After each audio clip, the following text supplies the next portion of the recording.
আল্লাহ বুঝতে পারি নাই 90 বছর আমি বিবলে দিয়ে দিলাম। আল্লাহ শয়তানের ধোঁকায় পড়ে আমি আপনার নাফরমানি করলাম, আপনার কোরআনের বিরোধিতা করলাম, আমি মসজিদ মাদ্রাসার বিরোধিতা করলাম, আলেম ওলামার বিরোধিতা করলাম। আজকে আমি ওয়াদা করলাম জীবনে আর কোনোদিন আপনার নবীর ঘরের বিরোধিতা করব না, কোরআন শিক্ষা প্রতিষ্ঠানের বিরোধিতা করব না। কোরআন শিক্ষার প্রতিষ্ঠানের চাহিদা আছে যত, পুরা করার চেষ্টা করব আমি তত। হে আল্লাহ দয়া করে মাফ করে দাও। আল্লাহ বলে বান্দা তোর 90 বছরের গুনাহ আমি আল্লাহ মাফ করিয়া দিলাম।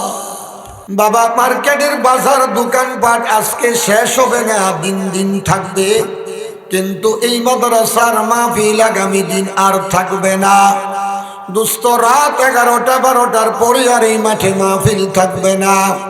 হতে পারে এই 2 ঘন্টা কুরবানির বিনিময় আমার মালিক আপনার জিন্দিগির গুনাহগুলি মাফ করিয়া আপনার নামটা ওলির দফতরে লিখিয়া 10টা দুনিয়ার সমান একটা জান্নাতের মালিক বানায়া দিতে পারে। পারে কি পারে না? আল্লাহ যদি তামাম পৃথিবীর মানুষগুলোকে বাবা জান্নাত দিয়া দেয়, কারো কাছে কফিয়ত দিতে হবে না, তার বিরুদ্ধে কেউ আপিল করতে পারবে না, জাতিসংঘের কাছে বাবা আপিল করতে পারবে না। তামাম পৃথিবীর সকল মানুষগুলো যদি মালিক অসন্তুষ্ট হইয়া জাহান্নামে দিয়া দেয়, তামাম পৃথিবীর কোন শক্তির দ্বারা তার বিরোধিতাও করতে পারবে না, মিটিং মিছিল ভাঙচুর বাবা করতে পারবে না। বাংলাদেশের মধ্যে বাবা একটা অঘটন হইয়া গেলে প্রতিবাদ মিছিল দিয়া বাবা বিল্ডিং এ আগুন লাগায়, গাড়ির মধ্যে আগুন লাগায়, বিচার চাই বিচার চাই। আগামী 3 দিনের মধ্যে বিচার না হলে বাংলাদেশ আমরা উড়াইয়া দিব। প্রতিবাদ মিছিল বের করা যায়, আমার মালিক যদি তামাম পৃথিবীর মানুষগুলো জাহান্নামে দিয়া দেয়, এমন কোন ব্যক্তি নাই আমার মালিকের বিরুদ্ধে কোনো প্রতিবাদ মিছিল করতে পারে। কি আছে কি? বিশ্বাস রাখিয়া মালিক যদি তামাম পৃথিবীর মানুষগুলোকে বাবা জান্নাত দিয়ে দেয়, আমার মালিকের রহমত কিঞ্চিত মাত্র বাড়বে না। তামাম পৃথিবীর মানুষগুলি যদি বাবা জাহান্নামে দিয়ে দেয়, আমার মালিকের রহমত কিঞ্চিত মাত্র কমবে না, বাড়বে না। মালিক বলে জাহান্নামে দিলে আমি যে অবস্থায়, জান্নাতে দিলেও আমি থাকবো সে অবস্থায়। তবে জান্নাত আর জাহান্নাম তোমাদের হাতের কামাই, জান্নাত আর জাহান্নাম তোমাদের হাতের কামাই। আমি রাস্তা তোমাদেরকে দুনিয়ার জমিনে পাঠাইয়া 2টা রাস্তার সন্ধান দিলাম তোমাদেরকে দিয়া। এই রাস্তার সন্ধানগুলো তোমাদেরকে আমার নবীর ওয়ারিস যারা আল উলামা ওয়ারাসাতুল আম্বিয়া, নবীর ওয়ারিস যারা, তারা দিনরাত 24 ঘন্টাই তোমাদেরকে 2টা রাস্তার সন্ধান দিতেছে। রাতের পর রাত তারা চিল্লাইয়া চিল্লাইয়া 2টা রাস্তার সন্ধান তোমাদেরকে দিতেছে। এই রাস্তা দিয়া যদি তুমি চলো তাহলে তুমি জাহান্নামে যাইবা, এই রাস্তা দিয়া যদি তুমি চলো তাহলে তুমি জান্নাতে যাইতে পারবা। সহজ কথা রে বাবা, আপনি যদি এই রাস্তা দিয়া ওরে বাবা সাতার পাইয়া বাজারে যাইতে চান, রাত্রের 12টার পরে যদি দিলদার মার্কেটের উপর দিয়া কোনো ব্যক্তি একটা গাড়ি নিয়ে যায়, বাজারের লোকেরা যদি গাড়ির ড্রাইভারকে থামায়া বলে খবরদার এই রাস্তা দিয়া গভীর রাত্রে যাওয়া নিরাপদ নয়, চিলুনিয়া বাজার পার হওয়ার পরই ডাকাত আক্রমণ করবে, আপনার গাড়িও ভাঙচুর করবে, আপনার প্রাণনাশের আশঙ্কা রয়েছে, আপনার অর্থ সম্পদ সব নিয়ে যাবে, আপনার প্রাণনাশের আশঙ্কা আছে। সাবধান করে দিলাম, একটু ঘুরে যান, তারপরে নিরাপদ রাস্তায় যান। নিরাপদ রাস্তা হলো সমনসি যাইয়া, জমিদার হাট হইয়া, ওরে বাবা চৌমোহনী চৌরাস্তা হইয়া, ওই রাস্তায় যাইবেন আপনি। যখন নিরাপদে ঢাকা গিয়ে বসতে পারবেন তখন। এই রাস্তায় যাইতে গেলে আপনি বিপদের সম্মুখীন হওয়া লাগবে। অহরহ আমরা জানতে পাইলাম, অহরহ আমরা খবর পাইলাম এই রাস্তার মধ্যে রাত 12টার পরে ডাকাতি হয়। এমনকি ড্রাইভারকে হত্যা করে গাড়ি পর্যন্ত নিয়ে যায়। ড্রাইভার আর প্যাসেঞ্জার যদি মনে করে তাদের কথা তারা বলছে সেটা শোনার আমাদের কোনো দরকার নাই।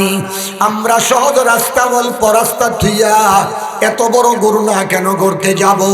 এই রাস্তায় আমরা চলে যাব রে বাবা। রাস্তার মধ্যে গিয়া যদি সত্যিকার বিপদে পড়ে যান তাহলে আপনি নিজ হাতে এই বিপদটা নিয়ে বিপদের মধ্যে গেলেন।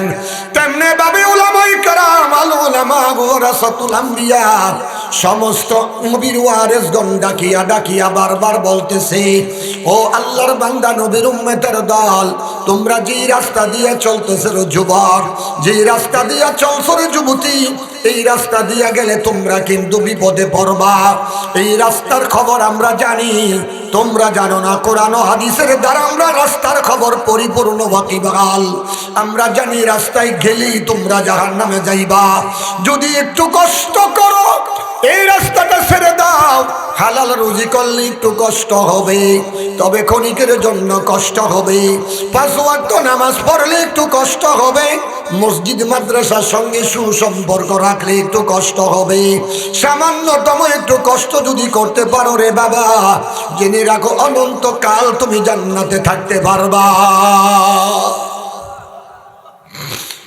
আলেমদের কথা শোনার পরে একটা দল যদি মনে করে আলেমরা কি বলেছে না বলেছে সেইগুলো শোনার আমাদের দরকার নাই, আমরা তাদের সে কম জানি না, কম বুঝি না।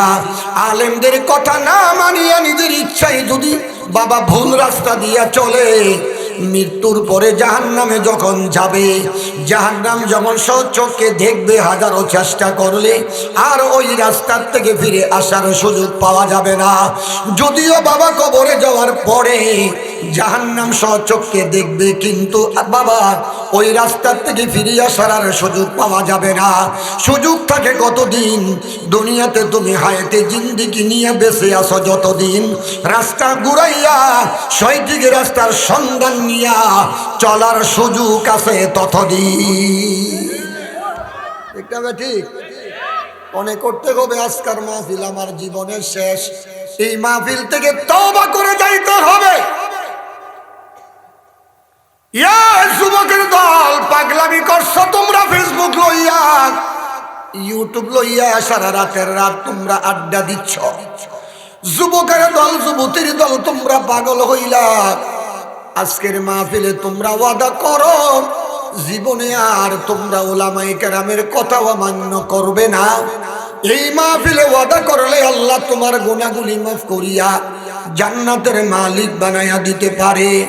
দারুল উলুম দেওবন্দ মাদ্রাসার প্রধান শাইখুল হাদিস আল্লামা আল হযরত মাওলানা ইয়াকুব কাসেম নানুতুবি রহমাতুল্লাহি আলাইহি কত বড় একজন বুজুর্গ ছিলেন, যাদেরকে বলা হয় সাহেবে কাশফওয়ালা।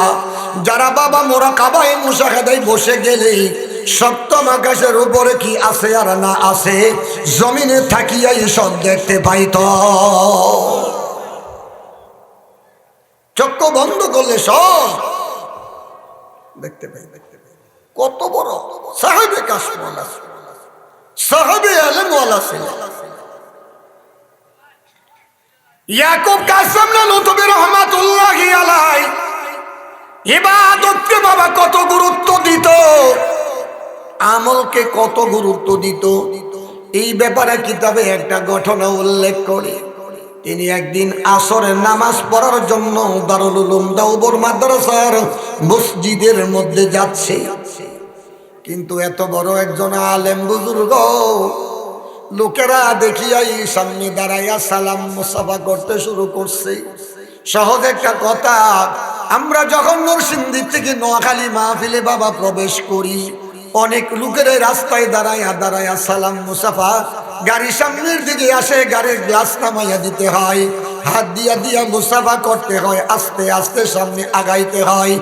স্টেজ থেকে নেমে যখন আবার যায় দীর্ঘ সময় সালাম মুসাফা করতে করতে চলে যায়, অনেক সময় বিরক্তি আসিয়া যায়।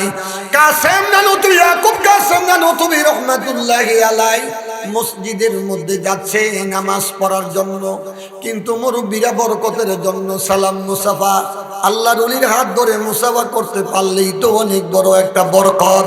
যেহেতু হাদিসের মধ্যে আসছে আল্লাহ রাসূল সাল্লাল্লাহু আলাইহি ওয়াসাল্লাম বলেছে, আব্দুল্লাহ ইবনে মাসউদ রাদিয়াল্লাহু তাআলা আনহু থেকে রাওয়ায়াত, তিনি বলে, যদি একজন হক্কানি আলেমের সঙ্গে মুসাফা করো, মনে করবা আল্লাহর নবীর সঙ্গে তুমি মুসাফা করলা। কার সাথে মুসাফা করলা? একজন হক্কানি আলেমকে যদি তুমি সালাম দাও, আসসালামু আলাইকুম ওয়া রাহমাতুল্লাহ,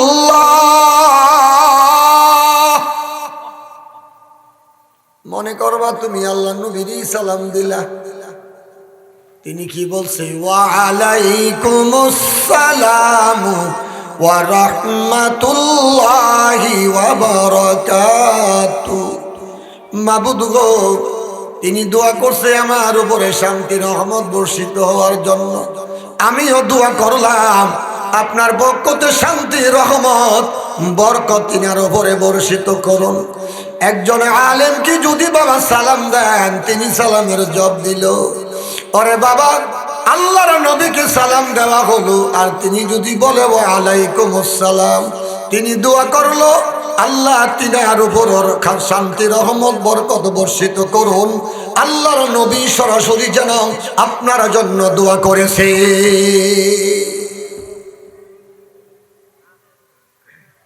ইয়াকুব কাসেম নানুতুবি রহমাতুল্লাহ আলাইহি মসজিদের মধ্যে গেলেন, গিয়া দেখে তাকবীরুল্লাহ শেষ, রুকুতে যাওয়ার উপর ইমাম সাহেব। ইয়াকুব কাসেম নানুতুবি রহমাতুল্লাহ আলাইহি কত বড় বুজুর্গ ছিল বুঝেন। তিনি নামাজ শেষ করলেন, ডানে সালাম ফিরাইয়া বামে সালাম ফিরাইলেন, ইমাম সাহেব হুজুরের সাথে সাথে সাথে ডইলা পইরা গেছে, যায় নামাজের মধ্যে পইরা গেছে। সমস্ত ছাত্ররা দৌড়াদৌড়ি শুরু করছে, হাই হাই হুজুর তো হঠাৎ অসুস্থ। মানুষ তো হঠাৎ অসুস্থ হওয়াটাই স্বাভাবিক। কি বলে? হয় কি হয় না? কথা কয় না। চা খাওয়া অবস্থায় মানুষ মারা যায়, শুনছেন নি? হাঁটা চলা অবস্থায় মানুষ মারা যায়, শুনছেন নি? ওয়াজ মাহফিলে ওয়াজ করতেছে অবস্থায় মানুষ মারা যায়, শুনছেন নি? এই যে গত 7 তারিখে এক বক্তা বগুড়ার দিকে, নর্থ বেঙ্গলের দিকে ওয়াজ করা অবস্থায় স্টেজের মধ্যে দুনিয়াতে বিদায়। ওয়াজ চলাকালীন অবস্থায় বয়ান করতেছে, এর মধ্যে কাঠ হয়ে সামনে পড়ে গেছে, ডাক্তারের কাছে নিচে মৃত্যু ঘোষণা করছে। এই ডিসেম্বরের 7 তারিখ ইয়াকুব কাসেম নানুতুবি রহমাতুল্লাহি আলাইহি অজ্ঞানের মতন হয়ে পড়ে আসে। উস্তাদ ছাত্ররা গিয়া হুজুরের কাছে জড়ো হইয়া গেল, হুজুর গো, আমরা হাসপাতালে নিব, গাড়ি খবর দিতে চাই। ইয়াকুব কাসেম নানুতুবি রহমাতুল্লাহ আলাইহি বলে, বাবারা ডাক্তারের কোনো দরকার নেই, ডাক্তারের কোনো রোগ আমার হয় নাই, আমার দেহের মধ্যে কোনো রোগ নাই, আমার রোগের মধ্যে রোগ হইয়া গেছে। কোথায় রোগ হয়েছে? কোথায়? দেহের মধ্যে যদি কোনো রোগে আক্রমণ করে ডাক্তার দিয়া চিকিৎসা করা যায়, রোগের মধ্যে যদি বাবা কোনো রোগে আক্রমণ করে, দুনিয়ার কোনো ডাক্তারের চিকিৎসার দ্বারা রোগের রোগ ভালো করা যায় না।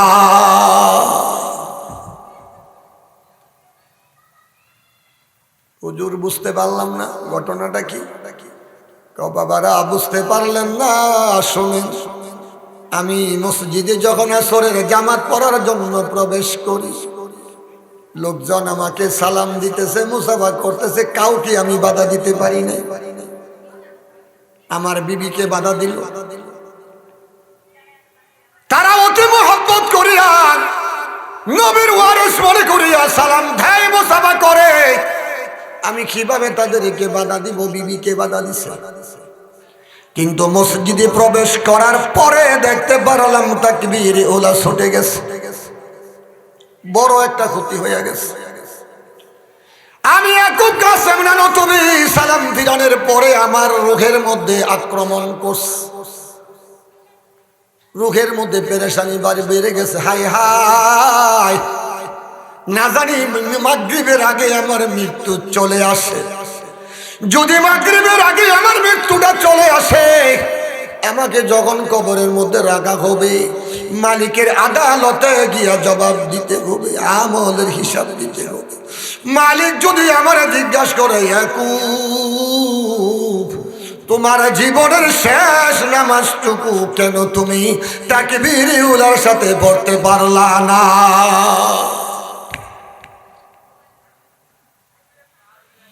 আমি ইয়াকুব মালিকের সঙ্গে কোনো জবাব দিতে পারবো না।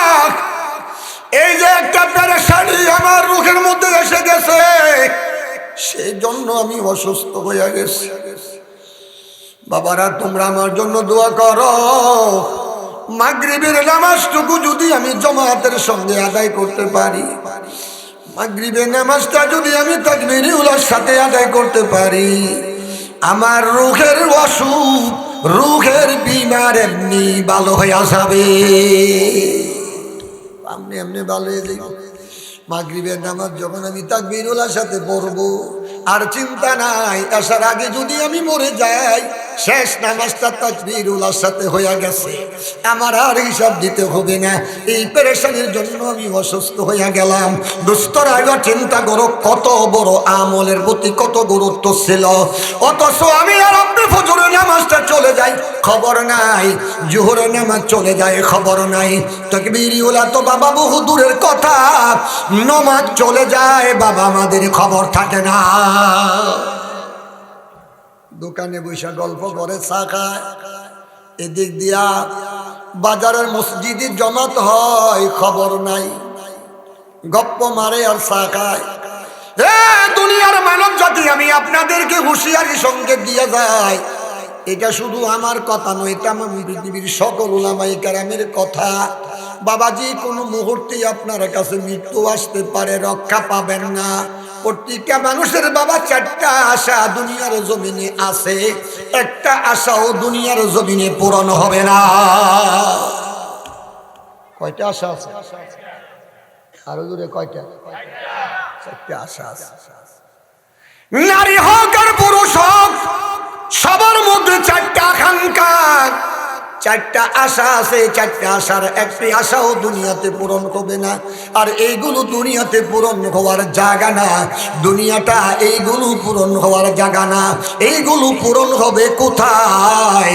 আল্লাহর জান্নাত আছে যেথায়, এই চারটা আশা পূরণ হবে সেথায়। কয়টা আশা? কয়টা? কইতাম নি? এক নম্বর আশা প্রত্যেকটা মানুষ বাবা দুনিয়াতে শুধুমাত্র বেঁচে থাকতে চাই, মরতে চায় না, চায় না, কথা কয় না। বাংলাদেশের ডাক্তার ফেল, কোনা সিঙ্গাপুর নেওয়া লাগবো, ভেন্টিলেশন লাগাইয়া রাখছে। ভেন্টিলেশন তো বুঝলেন, যেটাকে বলে লাইফ সাপোর্ট।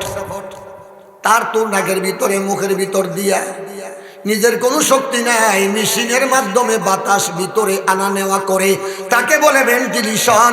আর ভেন্টিলেশন হলো সবচাইতে বড় রিস্ক, এর চাইতে বড় রিস্ক আর কোনো মানুষের দ্বিতীয়ত নাই। ওরে বাবা, শিক্ষা পাইলাম কোথার থেকে?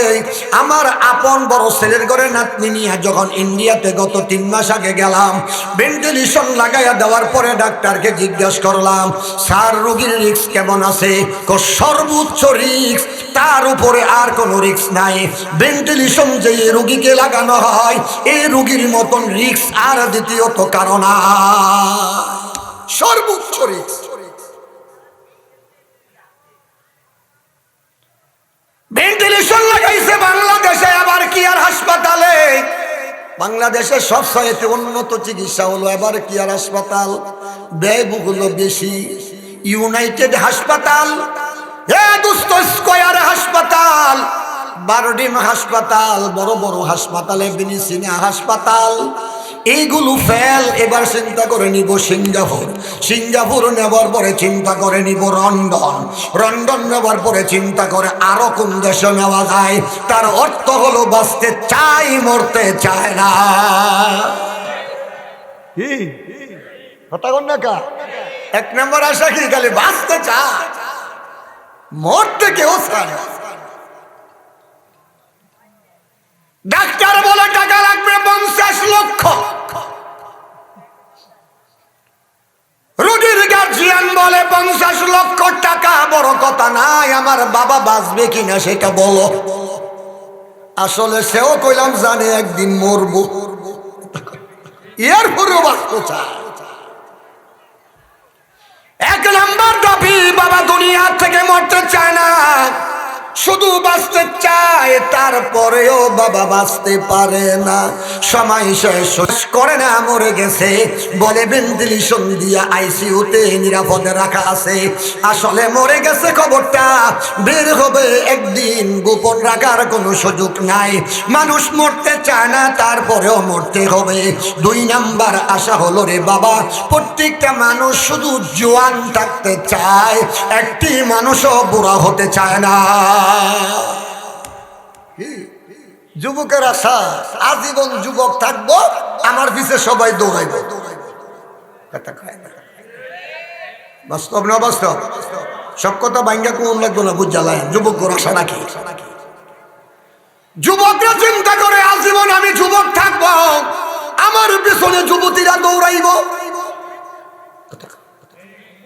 যুবতীর আশা জীবন আমি যুবতী থাকবো, আমার পিছনে শতে শতে যুবকরা দৌড়াইব। যত আশা করো যুবক যুবতী থাকতে পারবা না।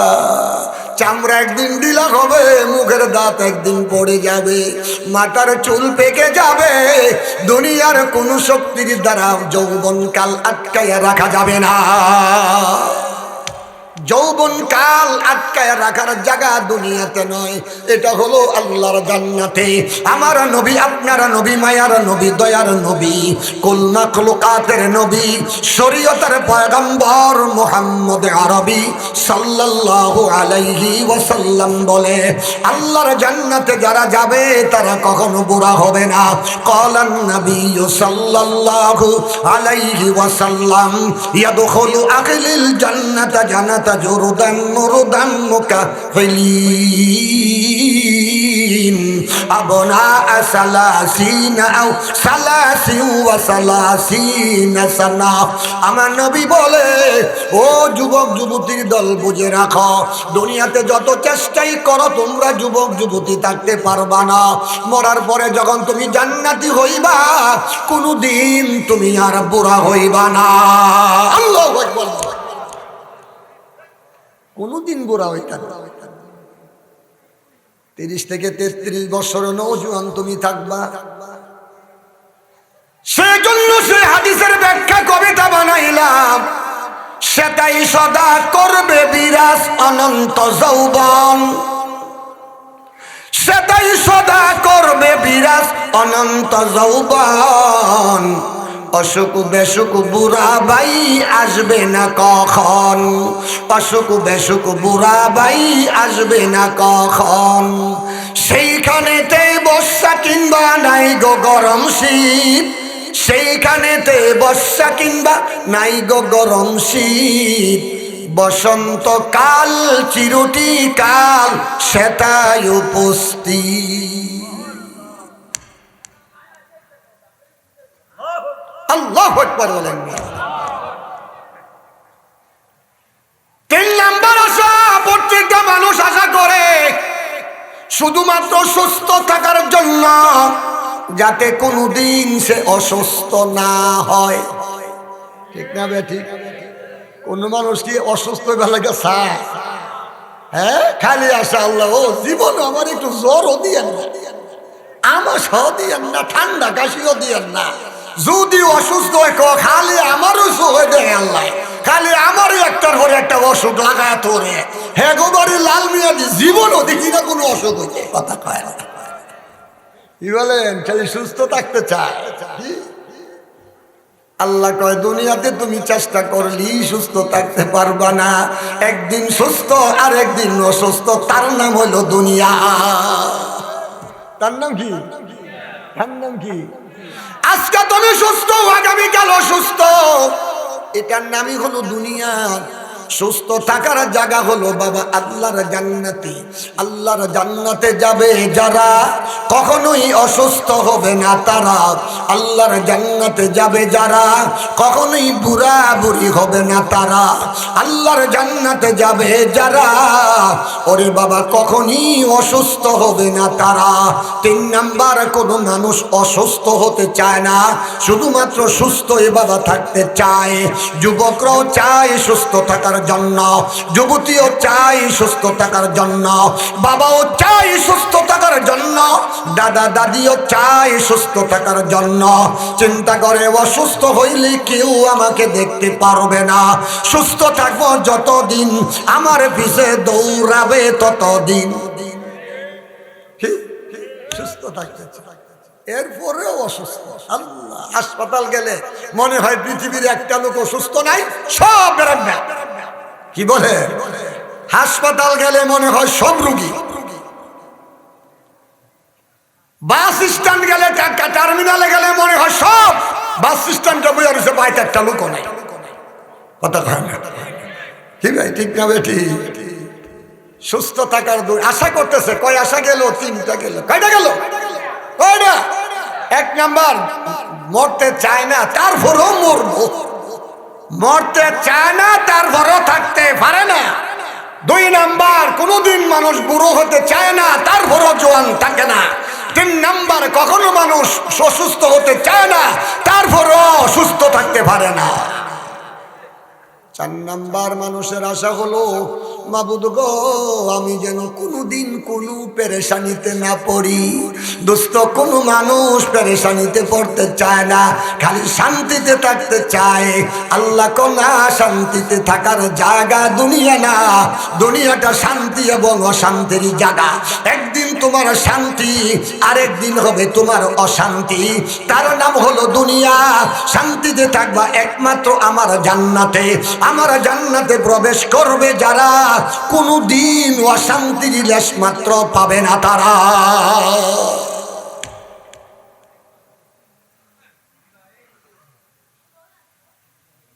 এ দুষ্ট মালিক কত বড় দয়ালু, কত বড় মায়াময়, প্রেমময়, করুণাময় আল্লাহ। আমার মালিক বলে, এই 4টা আশা দুনিয়াতে তোমার পূরণ হবে না, তবে কবরে যাওয়ার পরে পূরণ হবে। জান্নাতে যাওয়ার পরে এক দলের পূরণ হবে, আরেক দলের পূরণ হবে না। মনে কইরো আজকের মাহফিল তোমার শেষ মাহফিল মনে করিয়া তওবা করে ওয়াদাবদ্ধ হও, আর কোনদিন তোমরা নিজের স্বাধীন মতো জীবন চালাবে না। আল্লাহর কোরআনে বলে যেভাবে, আমার নবীর হাদিসে বলে যেভাবে আমার জীবনটা চালাবো সেইভাবে, ওইভাবে যদি চালায়া যাইতে পারো, 4টা আশাই তোমার কবরে গিয়া পূরণ হবে, একটা আশাও তোমার বাদ পড়বে না। আর যদি নিজের ইচ্ছা স্বাধীন তুমি জীবন চালাও, উলামায়ে কেরামের কথাকে তুমি না মানিয়া জীবন চালাও, জেনে রাখো দুনিয়াতেও পূরণ হবে না, আখিরাতেও পূরণ হবে না। আখিরাতে তুমি শান্তি পাইবা না, আখিরাতে তুমি জোয়ান থাকতে পারবা না। আল্লাহর জাহান্নামে যাইতে হবে, জাহান্নাম থেকে মুক্তি পাইবা না। জাহান্নাম থেকে যদি মুক্তি নিতে হয়, তাহলে আল্লাহর হুকুম নবীর তরিকায় চলতে হয়। মনে করবা আজকের মাহফিল তোমার জীবনের শেষ মাহফিল, এই মনে করি যদি তুমি দোয়া করিয়া তওবা করে যাও, হতে পারে আজকের মাহফিলকে উসিলা করিয়া তোমার জিন্দেগীর গুনাহগুলি মাফ করিয়া তোমার নামটা ওলির দফতরে মালিক লিখিয়া 10টা দুনিয়ার সমান একটা জান্নাতের মালিক তোমারে বানায়া দিবে। কারণ আল্লাহ তো অতি দয়া, অতি মায়া। আল্লাহ তো চায় না কোনো একটা মানুষ জাহান্নামে যাক। জাহান্নামের জন্য তো বাবা মানুষ বানাই নাই, জাহান্নামের জন্য বানাইছে বড় বড় পাথর। জাহান্নামের খোরাক হইল বড় বড় পাথর। তারপরে মানুষ জাহান্নামে যাবে কেন? প্রত্যেকটা মানুষ বাবা আল্লাহ পাক বড় মায়া করে, দয়া করে, মোহাব্বত করে দুনিয়াতে প্রেরণ করেছে। আল্লাহ পাক চায় প্রত্যেকটা মানুষ যেন জান্নাতি হইয়া যায়। বাবা গো, একটা মানুষকেও জাহান্নামে দিতে আমার মালিক চায় না। আমার মালিকের কত দয়া কত মায়া, শোনো পৃথিবীর কোনো মানুষের এত দয়া এত মায়া নাই। আপনার মায়েরও আপনার প্রতি এত দরদ নাই, আপনার বাবারও আপনার প্রতি এত দরদ নাই। ওরে বাবা, তামাম পৃথিবীর এমন কোনো মানুষ নাই এই কথা বলতো যত অপরাধী তুমি করতে পারো করো, তারপরেও তুমি আমার দয়া থেকে বঞ্চিত হইও না, আমার মায়া থেকে বঞ্চিত হইও না, আমার অনুগ্রহ থেকে তুমি বঞ্চিত হইও না, আমার অনুদান থেকে তুমি বঞ্চিত হইও না। যত অন্যায় তুমি করবা তারপরেও তোমার আমি অনুদান দিব, তারপরেও তোমার আমি দয়া করব মায়া করব, তারপরেও তোমার আমি কুলে তুলে নিব। এমন কথা বলার মানুষ পৃথিবীতে একজনও নাই। আপন মা নাই, আপন বাবাও নাই, কিন্তু আমার আর আপনার মালিক কি ঘোষণা দেয় শোনো, কুল ইয়া ইবাদিয়াল্লাযীনা আসরাফু আলা কুল ইয়া ইবাদিয়াল্লাযীনা আসরাফু আলা আনফুসিহিম লা তাকনাতু মির রাহমাতিল্লাহ ইন্নাল্লাহা ইয়াগফিরুয যুনুবা জামিআ ইন্নাহু হুয়াল গফুরুর রহিম।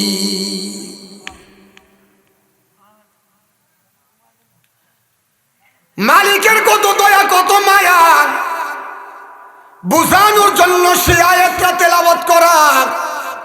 মালিক বলে, ও মজদিপুর এলাকার আমার বান্দা বান্দিরা, তোমরা যত গুনাহ তোমরা করতেছ, গাঁজাও খাইতেছ, মদও তোমরা পান করতেছ, হিরিনও খাইতেছ, বাবা বড়িও তোমরা খাইতেছ, নামাজও ছাড়তেছ, রোজাও ছাড়তেছ রে বান্দা। এখন মেয়েরা পর্যন্ত বাবা বড়ি খায়, ফেন্সিডিল খায়, জানেননি আপনারা? মেয়েরা আরো বেশি নেশা করে। শহরে বসবাস করে যারা, অধিকাংশ মেয়েরা নেশা করে তারা। মেয়েরা পর্যন্ত বাবা বুড়ি খায়, গাঁজা খায়, হিরিন খায়। আল্লাহর কত দয়া, গাঁজা খাইছো, ইউরিন খাইছো, নামাজ ছাড়ছো, রোজা ছাড়ছো, আমার না ফরমানি করছো, এরপরে আমি আল্লাহ তোমাদেরকে আশ্বাস দিয়া দিলাম আমার রহমত থেকে তোমরা নৈরাশ হইও না। আল্লাহু আকবার বলো। আমার রহমতের আশা করো, আমার রহমতের আশা করো, আমার রহমতের আশা করো, আমার রহমতের আশা করো। আমার রহমত থেকে তোমরা নৈরাশ হইও না, নিরাশ হইও না। আমার রহমত তোমরা পাইবা না এমন আশা তোমরা করিও না। যত গুনাহ তুমি করছো তারপরও আমার রহমতের আশা করো। আমার রহমতের আশা যদি করো আমি আল্লাহ তোমারে মাফ কইরা দিব। আল্লাহ বলে 90 বছর গুনাহ করলা, 90 বছর পর্যন্ত তুমি নাফরমানি করলা, মাদ্রাসার মুখালিফি করলা, মাদ্রাসার দুশমনি করলা, আলেম ওলামার দুশমনি করলা, কোরআনের বিরোধিতা করলা, ওরে বাবা নবীর বিরোধিতা করলা, তারপরেও যদি তুমি আমার রহমতের আশা করিয়া একটিবারের জন্য আমারে ডাক দিয়া বলো, আল্লাহ বুঝতে পারি নাই 90 বছর আমি বিবলে দিয়ে দিলাম, আল্লাহ শয়তানের ধোঁকায় পড়ে আমি আপনার নাফরমানি করলাম, আপনারে কোরআনের বিরোধিতা করলাম, আমি মসজিদ মাদ্রাসার বিরোধিতা করলাম, আলেম ওলামার বিরোধিতা করলাম। আজকে আমি ওয়াদা করলাম জীবনে আর কোনোদিন আপনার নবীর ঘরের বিরোধিতা করব না, কোরআন শিক্ষা প্রতিষ্ঠানের বিরোধিতা করব না। কোরআন শিক্ষার প্রতিষ্ঠানের চাহিদা আছে যত, পুরা করার চেষ্টা করব আমি তত। হে আল্লাহ দয়া করে মাফ করে দাও। আল্লাহ বলে, বান্দা তোর 90 বছরের গুনাহ আমি আল্লাহ মাফ করিয়া দিলাম।